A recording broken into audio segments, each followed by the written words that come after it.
और ईरान ने यूएई पर बड़ा हमला किया। ईरान ने दुबई इंटरनेशनल एयरपोर्ट पर ड्रोन से अटैक किया। सुबह करीब किए गए इस हमले के बाद दुबई इंटरनेशनल एयरपोर्ट से धुआं निकलता हुआ नजर आया है।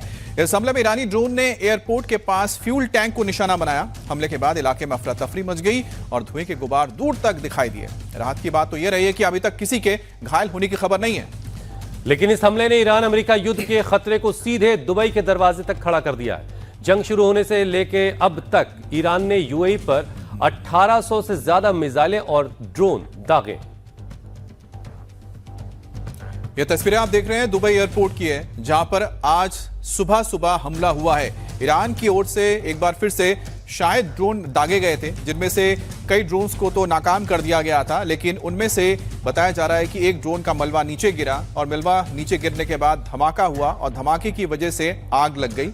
दूर से ये आग की लपटें नजर आ रही है। बताया तो जा रहा है कि शायद फ्यूल टैंक के ऊपर ये मलबा गिरा था जिसमें धमाका हुआ है, लेकिन जितनी आग की इंटेंसिटी नजर आ रही है उससे ये बताना बड़ा मुश्किल है कि वाकई में क्या फ्यूल टैंक के ऊपर ये गिरा था या किसी वेयर हाउस पर गिरा था, जिसकी वजह से आग की लपटें निकल रही हैं। हालांकि अगर फ्यूल टैंक होता तो उसमें और तेज और काफी ऊंचाई तक यहां पर आग की लपटें नजर आती।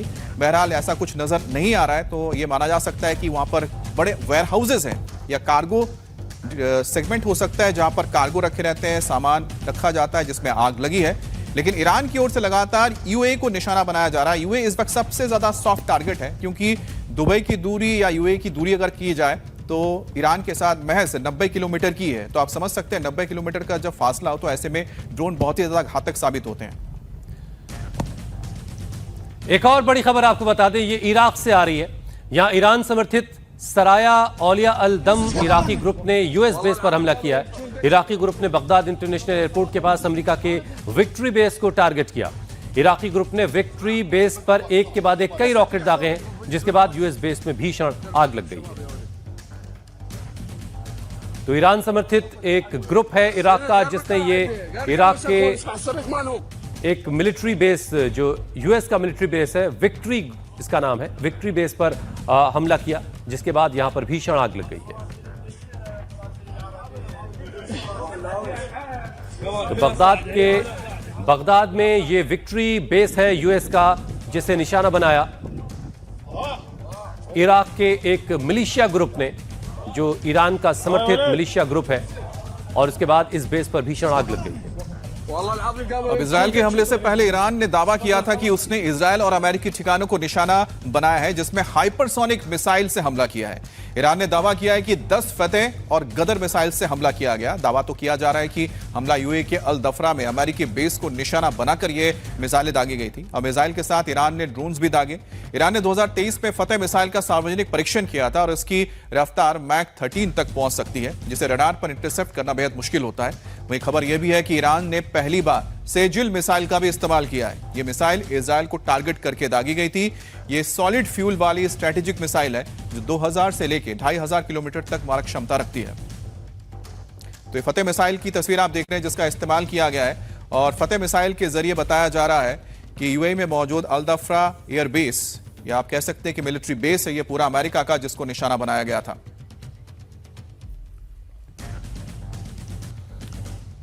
एक और बड़ी खबर, इजराइल ने तेहरान पर हमले तेज कर दिए हैं। आईडीएफ ने वेस्टर्न तेहरान को टारगेट करके इस बार हमला किया। इस हमले के बाद तेहरान के कई इलाकों में धुआं उठता दिखा। आईडीएफ का दावा है कि इस हमले से ईरान को बड़ा नुकसान पहुंचाया गया है।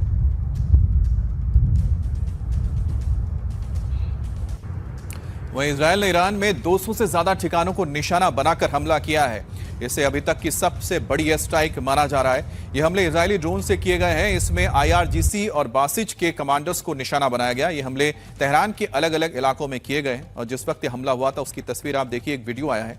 इस वीडियो में आप देख पाएंगे धमाके होते हुए, और साथ ही यहां पर एंटी एयरक्राफ्ट गन का इस्तेमाल ईरान की फौज की ओर से किया जा रहा है, ताकि वो ड्रोन्स का जो अटैक है उसको रोक सके। लेकिन ये ड्रोन्स इस्तेमाल किए गए थे। बताया जा रहा है कि इस हमले में करीब 200 टारगेट थे। एक और बड़ी खबर, इजरायली फोर्सेस ने दावा किया है कि उन्होंने ईरान में 70% मिसाइल लॉन्चर्स को तबाह कर दिया है। आईडीएफ के प्रवक्ता ने बताया कि 700 मिसाइल साइट्स को टारगेट किया गया। इसके साथ ही इजरायल ने ईरान में न्यूक्लियर प्रोग्राम के बुनियादी ढांचे को तबाह करने का भी दावा किया। प्रवक्ता की तरफ से कहा गया कि अभी ईरान पर हमले और जारी और होंगे, क्योंकि उन्होंने ईरान के अंदर 1000 से ज्यादा टारगेट्स की पहचान और की है। इजरायल ने यह भी दावा किया कि इन हमलों से ईरान में खामनेई की स्थिति भी पहले से कमजोर हुई है। और इस बीच अमेरिकी सेंट्रल कमांड ने एक वीडियो जारी करके ईरान के अलग अलग मिलिट्री टारगेट्स को बर्बाद करने का दावा किया है। यूएस सेंट्रल कमांड की ओर से जारी वीडियो में दावा किया गया है कि ईरान में अलग अलग फौजी टारगेट्स को निशाना बनाया गया। और हमले का जो वीडियो सामने आया है उस वक्त का है जब अमेरिका के राष्ट्रपति डोनाल्ड ट्रंप ने कहा कि वो स्टेट ऑफ हॉर्मुज की सुरक्षा के लिए अमेरिकी जंगी बेड़े को रवाना करेंगे। लेकिन जंगी बेड़े को रवाना करने से पहले वहां पर उन तमाम चीजों के ऊपर कब्जा करना होगा जहां से अमेरिका के ऊपर या इजरायल के ऊपर हमले किए जा रहे हैं, जिसमें अमेरिका के बेसिस को सबसे ज्यादा निशाना बनाया जाता है। आप देखिए कि यहां पर एक आर्टिलरी गन को उड़ाया गया। इसके अलावा यहां पर आपको रॉकेट लॉन्चर नजर आएंगे। इसके अलावा जमीन में मौजूद रॉकेट लॉन्चर के साइट्स को यहां पर तबाह किया गया है, क्योंकि ये सबसे ज्यादा घातक साबित हो रहे हैं इस वक्त अमेरिका और अमेरिका के उन बेसिस के ऊपर जो मिडिल ईस्ट में मौजूद हैं। और सेंट्रल कमांड की ओर से लगातार कोशिश ये की जा रही है कि जो पर्शियन गल्फ के समंदर के किनारे तमाम वो बेसिस जहां से हमले सबसे ज्यादा किए जाते हैं उनके ऊपर टारगेट करके उन्हें पूरी तरह से तबाह कर दिया जाए, ताकि इनका इस्तेमाल आने वाले वक्त में अमेरिका या फिर अमेरिका के सहयोगी देशों के ऊपर ना की जा सके। इस बीच एक और बड़ी खबर, इजरायली सेना ने पश्चिमी ईरान में ड्रोन लॉन्च स्क्वाड पर हवाई हमले का फुटेज भी जारी किया है। इजरायली सेना का कहना है कि इस हमले में ड्रोन लॉन्च स्क्वाड को निशाना बनाकर हमला किया गया था, जो उस इलाके में मौजूद एक यूएवी साइट पर काम कर रहा था। आईडीएफ के मुताबिक एयरफोर्स के एक विमान ने सटीक खुफिया जानकारी का इस्तेमाल करते हुए ड्रोन्स की पहचान की और उसे तबाह कर दिया।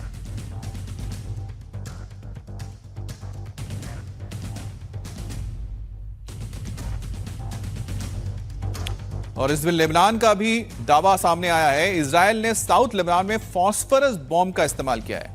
साउथ लेबनान में इजरायली हिजबुल्लाह के ठिकानों को निशाना बनाकर लगातार हमले हो रहे हैं। अब फास्फोरस बम का इस्तेमाल युद्ध के अंतर्राष्ट्रीय नियमों के खिलाफ है। हालांकि इजरायल ने इन सभी दावों की पुष्टि नहीं की है। ये तस्वीरें आप देख रहे हैं और दावा करने वालों का कहना है कि फास्फोरस बॉम्ब का इस्तेमाल किया गया। आप जानते हैं कि केमिकल है और इसके इस्तेमाल से एक बड़े व्यापक इलाके में इसका असर होता है, जिसमें लोग मारे जाते हैं।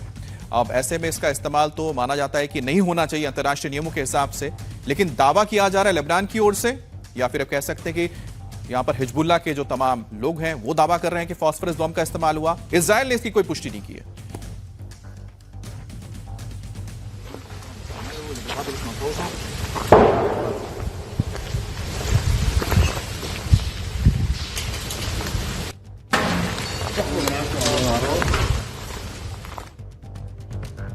अमेरिका, इजरायल और ईरान की जंग जो है वो 17वें दिन में दाखिल हो चुकी है। अब ये रुकने के बजाय और भीषण होती जा रही है। इस बीच बेंजामिन नेतन्याहू का एक वीडियो सामने आया जिसमें वो कॉफी पीते हुए दिखाई दे रहे हैं। ये वीडियो इन दावों के बाद आया है जिसमें कहा जा रहा था कि हमले के दौरान नेतन्याहू घायल हुए हैं। वहीं ईरान के सुप्रीम लीडर मुज्तबा खामनेई को लेकर भी ईरान की सरकार ने दावा किया है। ईरान का कहना है कि सुप्रीम लीडर एकदम ठीक है।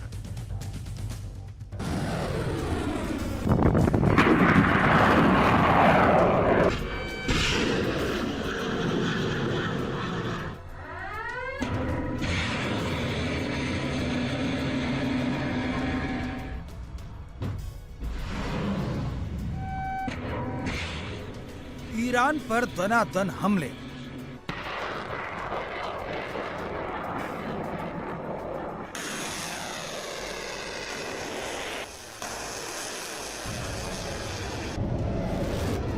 मिसाइल साइट पर अटैक।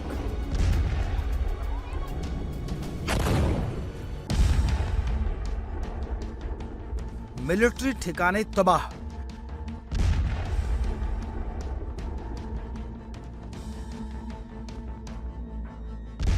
स्पेस सेंटर बर्बाद। और इन सब के बीच ईरान का पलटवार।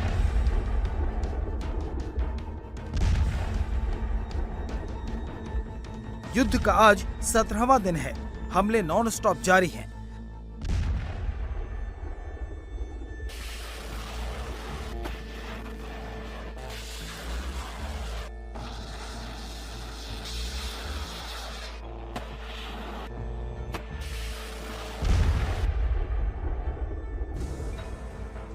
इन हमलों के बीच में इजराइल के पीएम बेंजामिन नेतन्याहू और ईरान के नए सुप्रीम लीडर मुस्तफा खामनेई को लेकर कई तरह की खबरें आई हैं।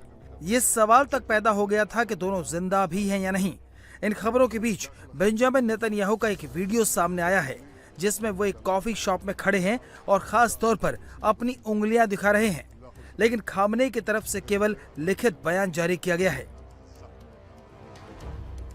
मुस्तफा को लेकर जारी बयान में कहा गया है कि वो बिल्कुल ठीक है। ब्रिटिश मीडिया द सन ने अपनी रिपोर्ट में दावा किया था कि मुस्तफा 28 फरवरी को अमेरिका इजराइल के हमले में घायल हो गए थे। इसके बाद से वो कोमा में हैं और उनका एक पैर भी काटना पड़ा। इसका खंडन करते हुए ईरान ने कहा है कि देश के नए सुप्रीम लीडर मुस्तफा खामनेई पूरी तरह ठीक हैं और उन्हें कोई चोट नहीं लगी। अमेरिकी राष्ट्रपति डोनाल्ड ट्रंप ने भी कहा था कि मुस्तफा घायल हो गए हैं। हालांकि ईरान के विदेश मंत्री सैयद अब्बास अरागची ने इन दावों को खारिज कर दिया था। दावा नेतन्याहू को लेकर भी किया गया था। 13 मार्च के एक वीडियो में कुछ लोगों ने नेतन्याहू के हाथ में 6 उंगलियां दिखने की बात कही थी। इसके बाद कई यूजर्स ने उन वीडियोस को आर्टिफिशियल इंटेलिजेंस और डीप फेक बताकर उनकी मौत की अफवाह फैलानी शुरू कर दी। अब नेतन्याहू का ये वीडियो जारी करके दावा किया जा रहा है कि सब ठीक है। हालांकि नेतन्याहू के वीडियो के आखिरी 10 सेकंड वाले हिस्से को लेकर विवाद शुरू हो गया है। इस वीडियो को ध्यान से देखिए। नेतन्याहू के दाएं हाथ में कॉफी है।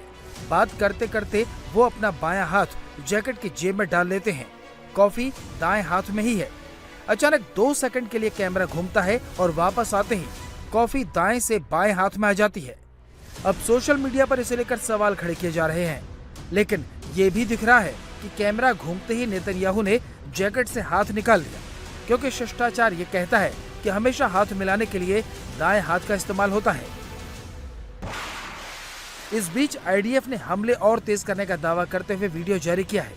आईडीएफ का दावा है कि उन्होंने ईरान की बैलिस्टिक क्षमता को करीब करीब खत्म कर दिया है।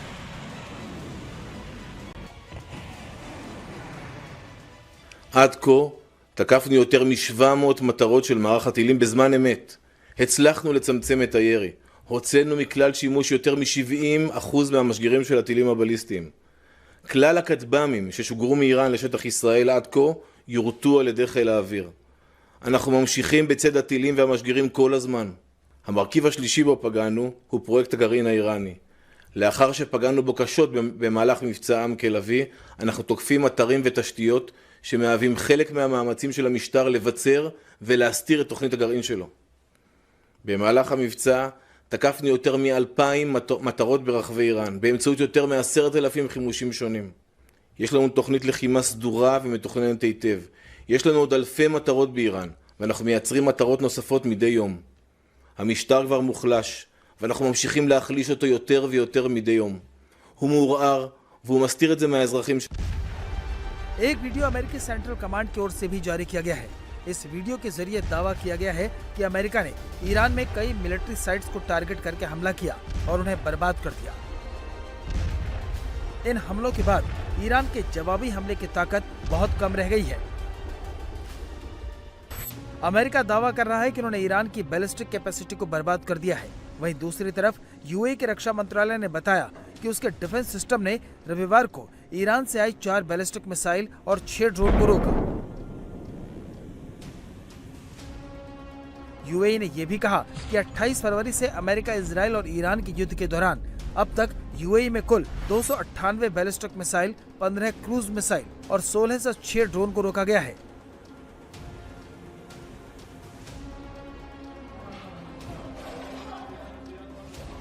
दुबई का सबसे बड़ा मार्केट, जहां पर करोड़ों अरबों का कारोबार होता है, वहां पर लोग जाने से डरने लगे हैं। भीड़ खत्म होने लगी है।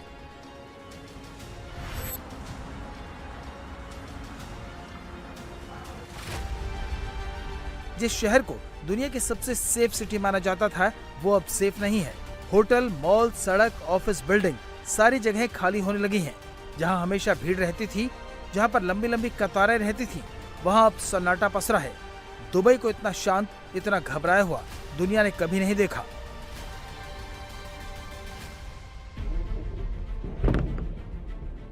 पिछले 16 दिनों में दुबई पर लगभग हर रोज हमला हुआ है। हर रोज खतरे का सायरन बजता है। हर रोज कहीं न कहीं पर आग लगती है। हर रोज रात को दुबई वालों को यही डर लगता है कि ईरान की अगली मिसाइल, अगला ड्रोन कहां पर गिरेगा। जंग के बीच यूएई ने 35 लोगों को गिरफ्तार करने का आदेश दिया है, जिनमें 19 भारतीय हैं। इन पर सोशल मीडिया पर फेक वीडियो और जानकारी फैलाने का आरोप है। और मिडिल ईस्ट जंग और स्ट्रेट ऑफ हॉर्मुज पर ईरान की सख्ती के बीच एलपीजी से लदे भारत के 2 जहाज गुजरात तट पर पहुंचने वाले हैं। इनमें से एक शिवालिक आज दोपहर 1 से लेकर 2 बजे के बीच गुजरात के मुंद्रा बंदरगाह पहुंचेगा। वही नंदा देवी 17 मार्च को कांडला बंदरगाह पहुंचेगा। इन दोनों जहाजों में करीब 92,712 टन एलपीजी लदा हुआ है।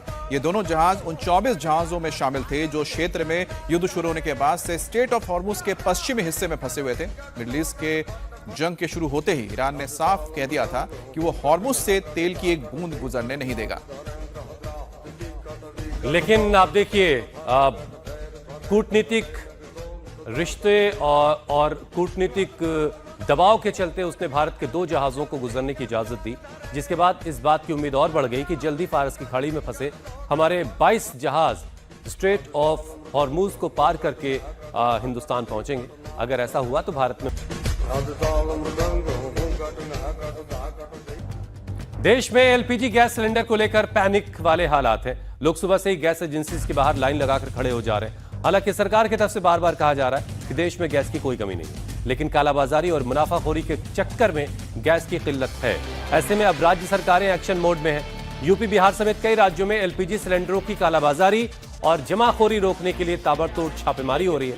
सरकारी तेल कंपनियों के अधिकारी गैस एजेंसीज का अचानक निरीक्षण कर रहे हैं ताकि सप्लाई चेन में कोई भी गड़बड़ी ना कर पाए।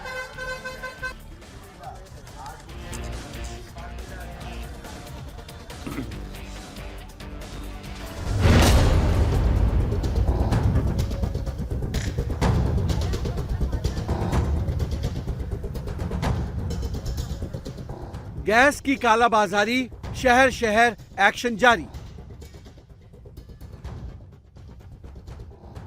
गैस सप्लाई फुल, गोदाम से माली गुल। होटल रेस्टोरेंट में गैस खत्म, कारोबार ठप। देश में गैस की कमी को लेकर पैनिक सिचुएशन अभी भी बनी हुई है। गैस एजेंसियों के बाहर अभी भी लोग लाइन में लगे हुए हैं। एक सिलेंडर के लिए कई दिन तक एजेंसी के चक्कर लगा रहे हैं। लोग अपना काम धंधा छोड़कर सिलेंडर का जुगाड़ करने में लगे हैं। यूपी में गैस सिलेंडर की कालाबाजारी करने वालों के खिलाफ सख्त कार्रवाई की जा रही है। शनिवार को प्रशासन की टीम ने एसपी नेता सोनू कनौजिया के अभिनंदन रिजॉर्ट पर छापा मारा। यहां 88 सिलेंडर बरामद किए गए, जिनमें 65 खाली सिलेंडर, 9 भरे सिलेंडर बरामद, जबकि 14 छोटे सिलेंडर भी बरामद किए गए। एसपी नेता सोनू कनौजिया की पत्नी मंजू कनौजिया के नाम पर गैस एजेंसी है। बताया जा रहा है कि सिलेंडर को ब्लैक करने के लिए गोदाम के बजाय रिजॉर्ट में सिलेंडर छिपाकर रखे गए थे। पुलिस ने इस मामले में सोनू कनौजिया, उसकी पत्नी मंजू कनौजिया समेत 5 लोगों के खिलाफ केस दर्ज किया है। यूपी में गैस एजेंसियों के बाहर लाइन लगने के साथ ही सरकार ने पूरा प्रशासन कालाबाजारी रोकने में लगा दिया है। यूपी में पिछले एक हफ्ते में 2254 लोकेशन पर रेड हुई है। 5 एलपीजी गैस डिस्ट्रीब्यूटर के खिलाफ एफआईआर दर्ज हुई है। वहीं कालाबाजारी करने वाले 35 लोगों के खिलाफ मुकदमा दर्ज हुआ है, जबकि 8 व्यक्ति गिरफ्तार और 37 व्यक्तियों को हिरासत में लिया गया है। सरकार साफ कर चुकी है कि न तो रसोई गैस के सिलेंडर्स की कमी है, न सप्लाई में समस्या है, न डिस्ट्रीब्यूशन में। लेकिन गैस की कमी को लेकर ऐसी अफवाह फैली है कि हर कोई सिलेंडर लेकर एजेंसी और गैस गोदाम पहुंच रहा है। इसी पैनिक के कारण सिलेंडर की सप्लाई में दिक्कत आ रही है। पुराने लखनऊ का ये गुलाला इलाका है और यहाँ गैस का सिलेंडर लेने के लिए लोग आए हुए हैं, कतार में खड़े हैं। अच्छी बात यह है कि यहाँ पे गैस के सिलेंडर्स काफ़ी हैं। 2 गाड़ियाँ हैं, एक गाड़ी में 342 और दूसरी गाड़ी में 342 गैस सिलेंडर्स हैं। यानी सबको, जितने लोग यहाँ खड़े हैं इससे ज़्यादा यहाँ सिलेंडर है। आपके यहाँ तो गैस पर्याप्त है, सबको गैस मिल जाएगी, बल्कि लग रहा है बच जाएगी। हाँ, बच भी जाएगी। जो बच नहीं पाएगी मैम, पूरा दिन रोकना पड़ेगा। फिर बाकी है हम डिलीवरी करवाएंगे, लेके जाएंगे।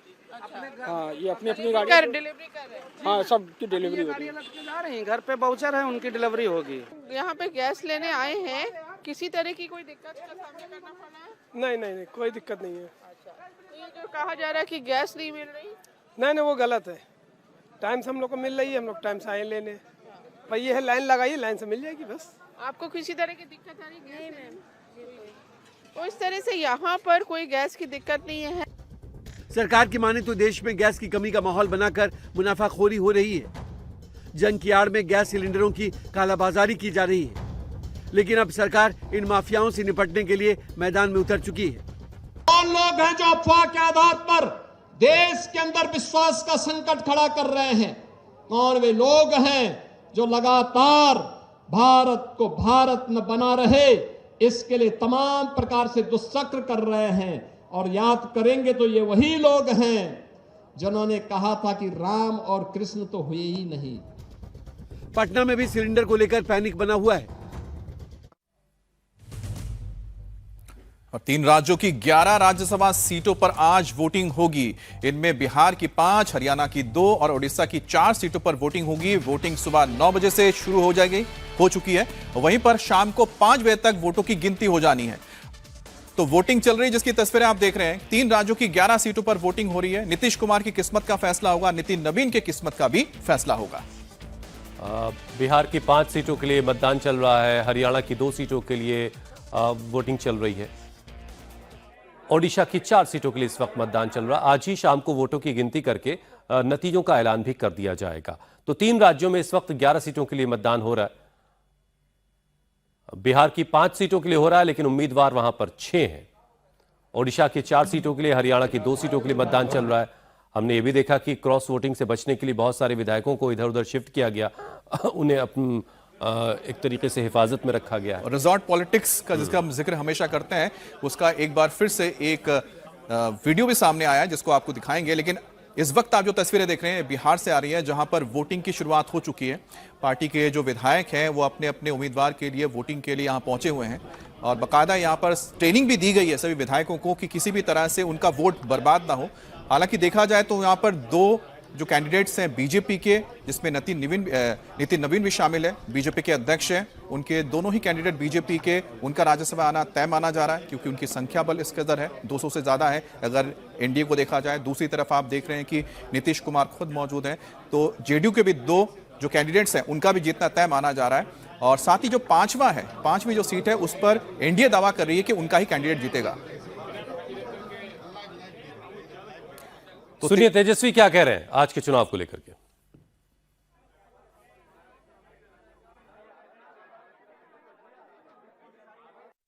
नहीं, ऑब्वियसली अगर आप कैलकुलेशन अगर देखें तो 41 पे जीत होती है। 35 हम लोग पहले थे और 6 बाद में बसपा और एआईएम के लोगों ने हम लोगों को समर्थन दिया। हालांकि चुनौती जो बड़ी चुनौती थी, हमें 6 वोट की जरूरत थी, उन्हें भाजपा को 3 वोट की जरूरत थी। फिर भी सभी लोगों ने, एआईएम के, बसपा के लोगों ने समर्थन किया है। तो हम लोगों ने लड़ना पसंद किया, ना कि झुकना पसंद किया, ना कि वॉक ओवर देना पसंद किया। एनडीए को जो 3 की आवश्यकता थी, उनका कहना है कि जो 3 हुए उन्होंने पूरे कर लिए हैं। तो कांग्रेस के कुछ विधायक कहा जा रहा है कि उनका ट्रेस नहीं मिल पा रहा है। आपने संपर्क किया उन लोगों से? मतलब ट्रेस नहीं मिल पा रहे यानी मतलब आपका कहने का मतलब एनडीए के लोगों ने किडनैप कर लिया, मोबाइल बंद है उनका।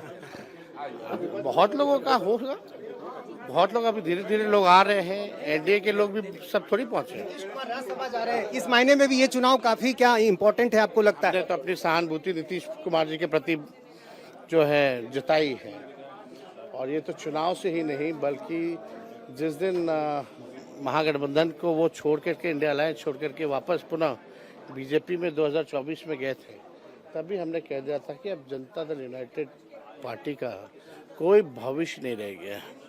और ये भी हमने कई बार कहा कि देखना चुनाव के बाद Nitish Kumar ji will be not be the chief minister, मतलब सीएम पद, मतलब सेम आप कह सकते हैं कि महाराष्ट्र वाला काम किया, सिंधे जी वाला काम किया, लेकिन थोड़ा सा तरीका बदल के किया। 1-2 महीने रहने दिया, उसके बाद जो है इन लोगों ने किया। तो आगे भी आप देखिएगा, जो भाजपा जिसके साथ रहती है उसको तो बर्बाद करती है। ये पहले से तय था, आपको लग रहा है ये पहले से तय था कि नीतीश हटेंगे? वो तो वो भी जानते थे, इसमें कोई नई बात नहीं है। जो उनके इर्द गिर्द जो लोग हैं, निशांत के लिए क्या कहेंगे? उनकी भी राजनीति में आने की बात कही जा रही है। भाई हम तो शुरू दिन से जब से पूछा जाए, हम किसी का भी, खास तौर पे जो नौजवान अगर राजनीति में आना चाहता है तो हम उसका विरोध क्यों करेंगे। हमें तो अच्छा ही लगेगा कि भाई कोई भी नौजवान, चाहे वो निशांत कुमार हो या कोई गरीब आम बेरोजगार युवा भी हो, अगर वो भी राजनीति में आता है, समाज की सेवा करना चाहता है, संविधान, लोकतंत्र, भाईचारा की विचारधारा के साथ अगर कोई आएगा, संविधान बचाने के लिए, लोकतंत्र को बचाने के लिए, भाईचारे को बचाने के लिए, तो हम लोगों का तो भाई उनका स्वागत है राजनीति में।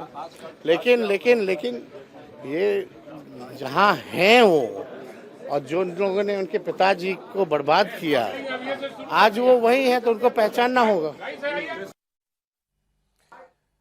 तो बिहार की 5 सीटों के लिए मतदान चल रहा है। नीतीश चंद्र इस वक्त हमारे साथ जुड़ चुके हैं। नीतीश, हमने आपकी सारी बातचीत सुनी जो आपने तेजस्वी यादव से की है। देखिए, 2 बीजेपी के उम्मीदवार, 2 जेडीयू के उम्मीदवार, ये तो आ ही रहे राज्यसभा। जो 5वां उम्मीदवार है वो आरएलएम वाला होगा या महागठबंधन का होगा, ये भी पिक्चर लगभग तो क्लियर हो ही चुकी होगी। आप क्या देख रहे हैं? जी हाँ, बिल्कुल 5वीं सीट को ही लेकर जो है तमाम कयास और आशंकाएं हैं। चूंकि महागठबंधन को इसके लिए 6 वोटों की आवश्यकता थी, चूंकि उनकी संख्या 35 थी, 41 वोटों की आवश्यकता है जीतने के लिए। तो 6 में से एआईएमआईएम के 5 और बीएसपी के 1 विधायकों ने उनका समर्थन कर दिया है, लेकिन इसके बाद भी ये संख्या बिल्कुल 41 होती है जो जीत के लिए आवश्यक है। लेकिन एनडीए के जो नेता हैं, जो तमाम वरिष्ठ नेता हैं, उनका ये दावा है कि नतीजे कुछ और आएंगे, और ये दिख भी रहा है, क्योंकि कांग्रेस के कई विधायक जो हैं वो संपर्क में नहीं हैं। चूंकि एक होटल में उनके रखने की व्यवस्था की गई थी महागठबंधन के विधायकों को, लेकिन 2 विधायक ऐसे हैं जिनका मोबाइल अभी तक बंद है, उनसे कोई संपर्क नहीं हो सका है। तो ऐसी स्थिति में माना जा रहा है कि कांग्रेस में टूट हो सकती है। 6 विधायक हैं कांग्रेस के, और ऐसे में ये लगभग अब तय माना जा रहा है कि 2 विधायक वाल्मीकि नगर से सुरेंद्र कुशवाहा हैं, और इसके अलावा एक मनोज विश्वास है। ये 2 ऐसे विधायक हैं जो बिल्कुल संपर्क में नहीं है, और सूत्र हमें ये बता रहे हैं कि ये विधायक टूट सकते हैं। तो ऐसी स्थिति में जाहिर है नतीजा जो है बेहद दिलचस्प होगा। बिल्कुल कांटे का मुकाबला ये दिख रहा है, और हम आपको एक बार फिर तस्वीर दिखा देते हैं। ये देखिए, लंबी कतार लगी हुई है विधायकों की, और इसमें एनडीए के विधायक हैं, महागठबंधन के विधायक हैं, आरजेडी के एडी सिंह या फिर उपेंद्र कुशवाहा, दोनों में से बाजी कौन मारेगा, इसका जोड़ घटाव बहरहाल पहले ही हो चुका होगा। नीतीश, आपके पास दोबारा लौटेंगे, लेकिन जरा उससे पहले हरियाणा से जुड़ी खबर दर्शकों को बता दें। हरियाणा की 2 राज्यसभा सीटों के लिए आज मतदान चल रहा है। हरियाणा में बीजेपी ने संजय भाटिया को मैदान में उतारा है। वहीं कांग्रेस की तरफ से करमवीर बौद्ध पर दांव कांग्रेस ने लगाया है। साथ ही सतीश नांदल निर्दलीय चुनाव मैदान में है। लेकिन चुनावी मैदान में भले ही वो हैं, लेकिन उन्हें समर्थन मिला हुआ है, और कांग्रेस के विधायक शिमला से सीधे वोट करने पहुंच रहे हैं। वहीं पर मुख्यमंत्री नायब सिंह सैनी ने चंडीगढ़ में एक होटल में बीजेपी और समर्थित निर्दलीय विधायकों के साथ बैठक की, और बीजेपी ने तय किया है कि कौन से 31 विधायक संजय भाटिया को वोट देंगे और कौन से बचे हुए विधायक सतीश नांदल को प्राथमिकता देंगे। इस पर बात करने के लिए हमारे साथ जुड़ गए हैं संवाददाता पुनीत परिंजा। पुनीत, एक सीट तो पक्का है कि बीजेपी के पास जा रही है, अब दूसरी पर बीजेपी ने जो भी अपना अंकगणित लगाया है उसमें कितनी कामयाबी मिलती हुई नजर आ रही, क्योंकि कांग्रेस ने तो अपने विधायकों को हटा ही लिया था यहां से। बिल्कुल बिल्कुल, कांग्रेस के जो विधायक थे वो रिजॉर्ट पॉलिटिक्स के चलते शिमला पहुंच गए थे। फिलहाल कल उनको परमाणु शिफ्ट कर दिया गया था ताकि सुबह वो टाइम से पहुंच सके। फिलहाल मैं विधानसभा के बाहर इस वक्त मौजूद हूं। थोड़ी देर पहले ही मुख्यमंत्री नायब सैनी जो हैं वो अंदर गए हैं, उनके साथ ही पुनिया जो है कि प्रभारी हैं वो भी उनके साथ ही मौजूद थे। लेकिन कुल मिलाकर सतीश नांदल के लिए राह इतनी आसान नहीं होगी।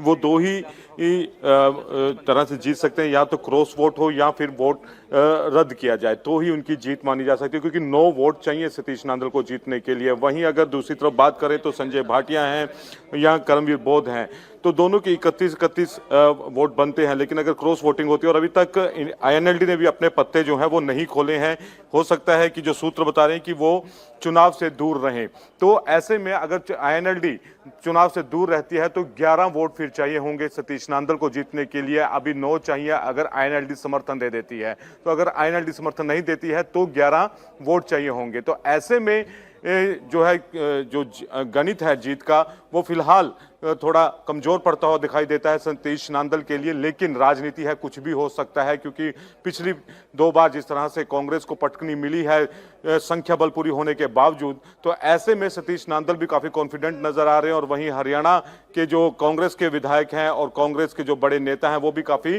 कॉन्फिडेंट नजर आ रहे हैं। बीजेपी की एक सीट तो तय मानी जा रही है संजय भाटिया, क्योंकि उनको सीधे तौर पर वो जाहिर सी बात है उनके पास नंबर है, लेकिन जैसा कि बना हुआ है वो सतीश नांदल के बारे में बता रहे हैं कि उनको अब 11 वोट चाहिए। अब 11 वोट कहां से आएंगे उसके लिए अब इंतजार कीजिए, क्योंकि या तो क्रॉस वोटिंग होगी या तो कुछ अगर वोट आप कह सकते हैं कि नहीं बल्कि होते, काफी नहीं कुछ पहले से तय हो गया होगा, बस शाम का इंतजार लेकिन करना है। विधायक नहीं थे, ये सबसे बड़ी बात है कि सबके सब रिजॉर्ट भेज दिए गए थे शिमला। बहुत शुक्रिया पुनीत और नीतीश आपका हमारे साथ जुड़ने के लिए।